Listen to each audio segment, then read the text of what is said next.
Qu'est-ce que nous sommes là pour faire sur la terre?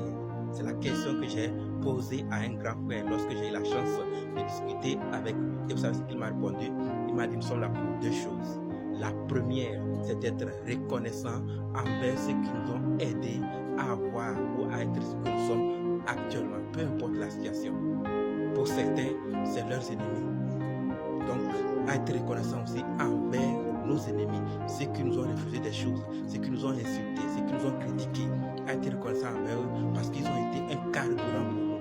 C'est eux qui nous ont motivés parfois à aller plus loin, au-delà de ce qu'on s'attendait, pour les convaincre que nous pouvons. Donc, ils ont contribué à quelque part. Et l'avantage en reconnaissant ces personnes, ces ennemis, ou ceux qui nous ont refusés, ça vous permet de ne plus vous venger, de ne plus vouloir les rembourser.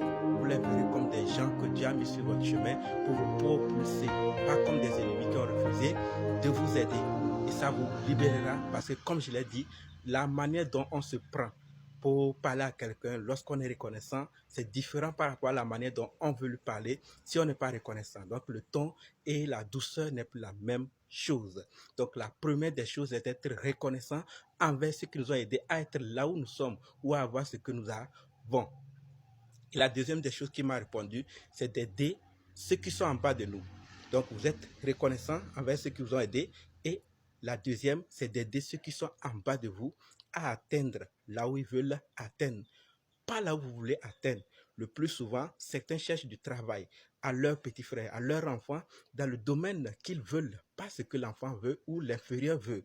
Après, quand il ne se sent plus dans cette entreprise, dans ce travail, il commence à regretter. C'est là qu'il vous accuse. Il ne vous avait pas demandé ce travail. C'était tel travail, c'était ici, vous l'allez, mais vous ne l'avez pas aidé, vous l'avez imposé. Et le plus souvent, ça revient contre vous-même. Malgré que vous avez fait de bon cœur, une bonne action, ça revient contre vous. On vous dit, on ne t'a pas envoyé, on te critique encore, malgré que tu l'as cherché du travail, parce qu'il ne se sent pas. Vous lui avez imposé et il ne peut pas refuser. Donc, c'est d'aider les inférieurs à atteindre là où ils veulent, en les poussant petit à petit pour qu'ils ne se perdent pas. Dans le cas contraire, après, ça peut revenir contre vous. Donc, c'est les deux choses que le grand frère m'a répondu. Et vous, qu'est-ce que vous pensez? Nous sommes là sur la terre, pourquoi? Est-ce pour autre chose ou bien pour détruire, comme certains le font actuellement? Je vous attends dans les commentaires pour vos avis et n'oubliez pas de vraiment réagir pour qu'on puisse aussi apprendre grâce à vous. Merci.